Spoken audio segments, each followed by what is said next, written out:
Sainz gets his first victory in Formula One as he wins the British Grand Prix. Sergio Perez finishes second, Lewis Hamilton finishes third, Charles Leclerc finishes fourth, Max Verstappen way down the field. But let's get on into the race recap for the British Grand Prix. So getting into the British Grand Prix, the very start of the race became a very almost somber beginning to the race. As we had to start, Carlos Sainz was on the soft tire, Max Verstappen on the medium. Max Verstappen was able to get ahead of Carlos Sainz at the very early going, but further back into the field, we had literally tragedy almost strike as George Russell, Guan Yu Zhou, and Pierre Gasly were fighting for positions between 8th, 9th, and 10th. There was a gap that Gasly went for. George Russell, I guess, didn't see Gasly there at first, and then started to move over, and he clipped clipped Gasly, who Gasly then clipped Guan Yu Zhou.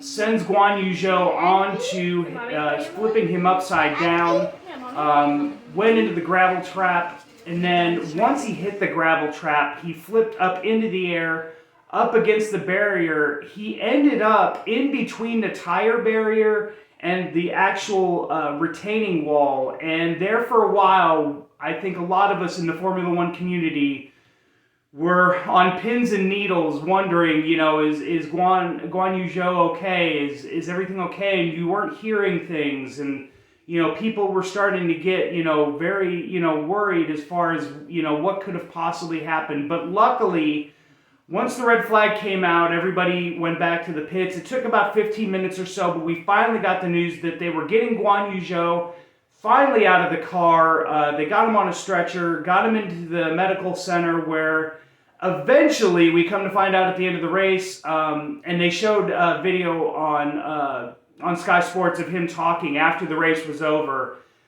But he is okay. He has been medically cleared and everything is okay. Now, Alexander Albon is a little bit different of a case, as he's been taken to a hospital in Coventry there in Great Britain just for medical observations. We haven't heard too many updates as of the recording of this video as to far as what happened, or maybe what has, caused the medical, not emergency, but distress to where they felt like they needed to take to the hospital. But again, thank God Guan Yu Zhou was okay. And this is the second time this weekend that the halo has done its job. And I think this finally needs to stop the discussion of whether or not we still need the halo around. It has now saved 2 lives at the British Grand Prix this weekend, once in Formula 2, and then again here in Formula 1. So the red flag obviously comes out. All get brought back to the pit lane. Then the FIA makes the announcement that they are going to go back to their original starting positions. And here's another little bit of a rule explanation as far as why they went back to their original starting grid positions.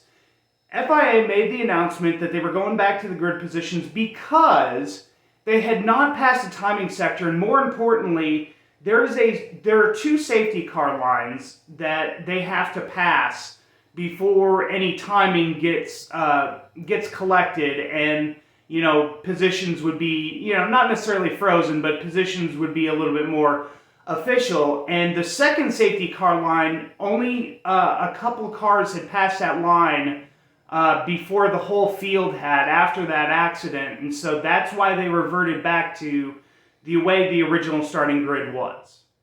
So after the red flag, they all line up back on the grid to make another standing start, and this time Carlos Sainz gets a much better start. This time he's on the medium tires, which really gave him more grip off the start line. Pushed Verstappen, basically all the way he could going into turn 1, and was able to get ahead of Max Verstappen. And it was a fight between the top 4, as then Charles Leclerc in third place has Sergio Perez try to go to the inside of him.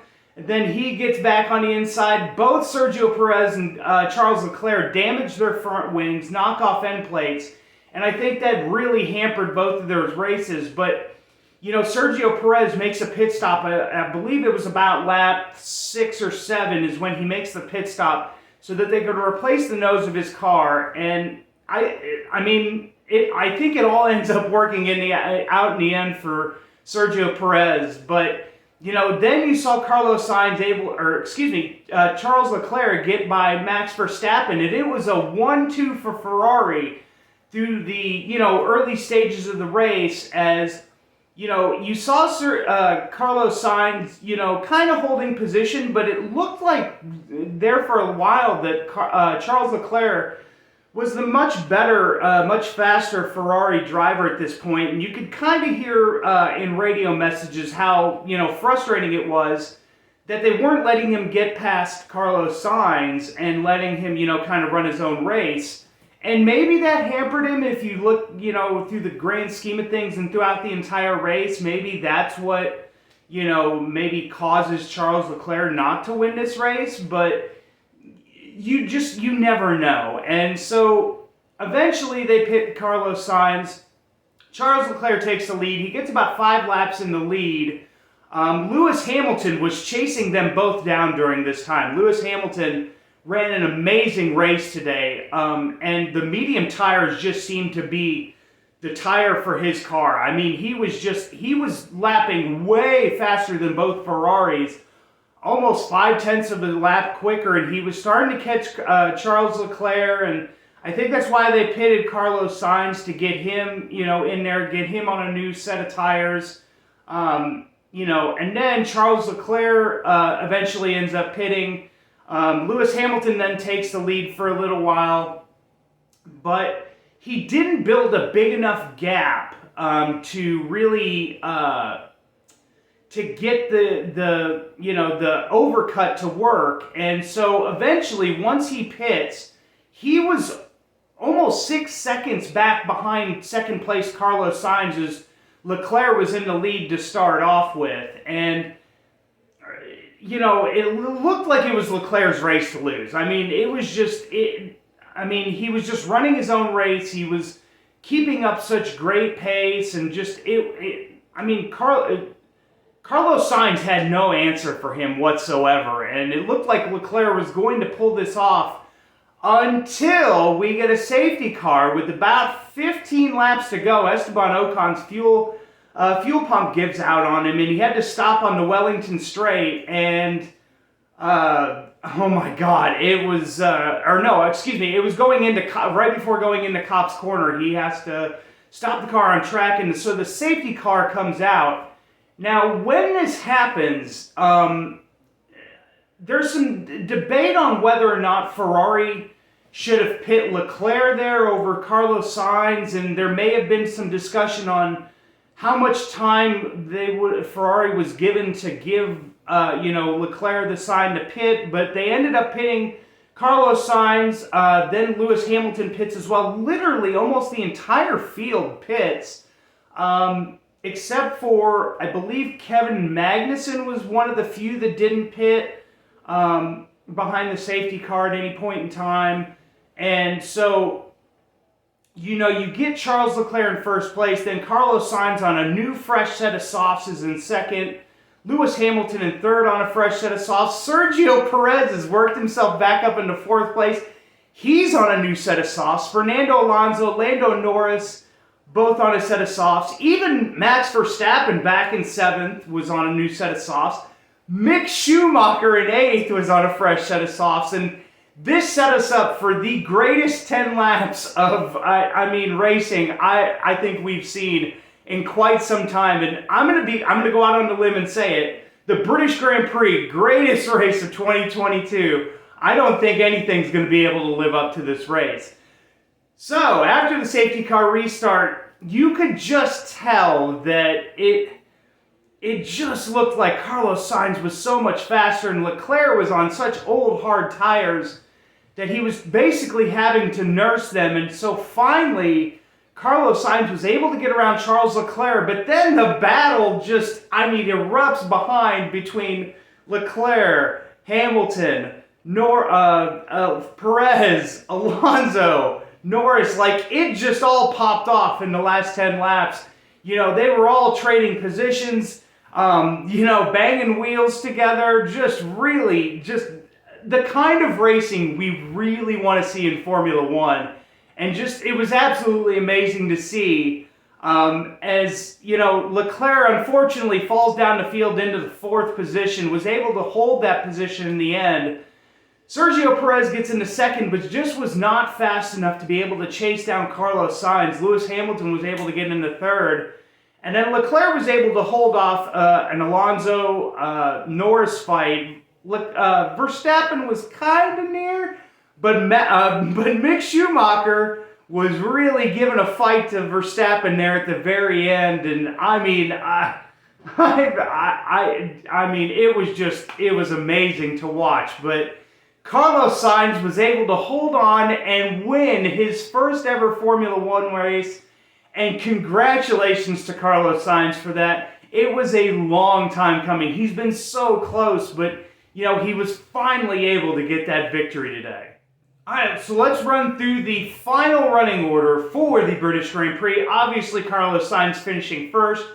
Great first victory for him. You had Sergio Perez finishing second. Ended up the driver of the day. And, I mean, why not? I mean, guy drops down to basically 16th, dead last, after he had to make that pit stop to fix his nose, and a timely safety car actually really helps him out here and is able to keep him back up at the front and able to have him fight for a podium position. Lewis Hamilton finishing 3rd, great race from him. It looks like Mercedes has really gotten some pace with a lot of the upgrades they had. Just some great pace in that car all day. It looks like they could potentially be back, you know, and fighting for, you know, podium positions and potentially fighting for wins, as we saw Lewis Hamilton doing today. Then you had Charles Leclerc finishing 4th. I think, you know, it's an up and down day for him. I know, obviously, Charles would love to win this race. But, I mean, he did gain some points on Max Verstappen today. And, you know, it's one of those, he's got to weigh the positives and negatives. He finishes the race, he gets, you know, points on Max Verstappen. Yes, he didn't win, but he still got points over Max Verstappen today. So that's a really good sign for him, and it really keeps him in that championship hunt.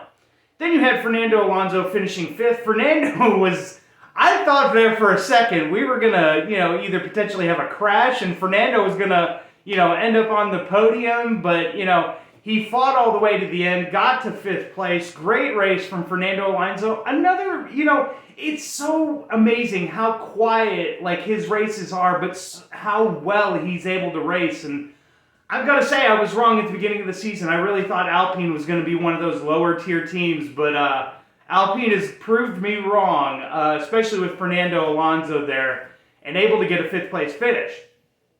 Then you had Lando Norris finishing 6th. He fell back in positions. It really, you know, it hurt his race that, you know, he was in 4th position. They pitted him. It was a little bit, probably about 10 or so laps before the safety car, and just, it wasn't a fast enough stop. Fernando was able to get ahead of him, and just, it never was able to materialize for him to get back into that fight. So, you know, unfortunately, Lando Norris finishing 6th, I think there's a lot of what-ifs, you know, that are going on in his mind. Is now we go on to number 7, Max Verstappen finishing 7th, Mick Schumacher finishing 8th. This was an amazing fight. If you guys can go find video on YouTube or wherever to watch the last laps of this race and watching Mick and Max go at it, like, it was just amazing to watch. And congratulations to Mick, as it's his first ever points in Formula One. And Haas gets double points here, as we'll get into it. Sebastian Vettel finishing 9th, Kevin Magnussen finishing 10th. Great run from the Haas team, as they were basically almost dead last in qualifying yesterday and able to pull out a double points paying finish in this race today. Fantastic race from them. Then you had Lance Stroll finishing 11th. Was starting to chase down Magnussen there towards the end. Magnussen was on old mediums, just wasn't able to materialize. Latifi Nicholas Latifi finishing 12th, really good finish for him today. Had a really great weekend for Nicholas Latifi, and, you know, to see him finish in 12th, yes, he didn't get points, but finishing 12th, just as good. I think this was a really good weekend for Nicholas, and I think it's a little bit of a mojo starter for Nicholas, if anything, because, you know, with them giving the newer parts to Alexander Albon and him not being able to, you know, one, finish the race, two, qualify good the day before, I mean, it just all-around good weekend, and I think this, you know, could be a starter for Nicholas, you know, going on through the rest of the season. Then bringing up the rear, you had Daniel Ricciardo and Yuki Tsunoda. They were kind of nowhere in this race. It's another horrible weekend for Daniel. I don't think they're going to make a driver switch midway through the season, but Daniel, I have a feeling he's starting to lose, you know, that want to be in Formula One, and just, I think this is probably going to be his last season at McLaren. Yuki Tsunoda finishing dead last of the racers that were running at the end. He had a terrible race. There's nothing more to say there. Just an absolutely terrible race. And then your non-finishers were Esteban Ocon, who went out, brought out the safety car there at the very end with fuel pump issues. Then you had Pierre Gasly go out. Never heard what caused him to DNF this race, but he ends up going out. Valtteri Bottas, it sounded there was a mechanical failure of some kind. He ends up pitting, and they end up having to retire the car. George Russell, Alexander Albon, and Guan Yu Zhou were the final DNFs, as they were obviously involved in that lap 1 incident. Again, thankful that Guan Yu Zhou is okay and is medically cleared. And then hopefully all is well with Alexander Albon. But guys, let me know in the comment section down below what you guys thought of the British Grand Prix. Best race of the season by far by me, but let me know in the comment section down below what you guys thought. Guys, slap a like on this video for more weekly, daily Formula One content for you guys. And subscribe if you guys are new to my channel for all the Formula One content I've got coming for you guys. But guys, for the American F1 fan, I'm Eric Ringgold, signing off.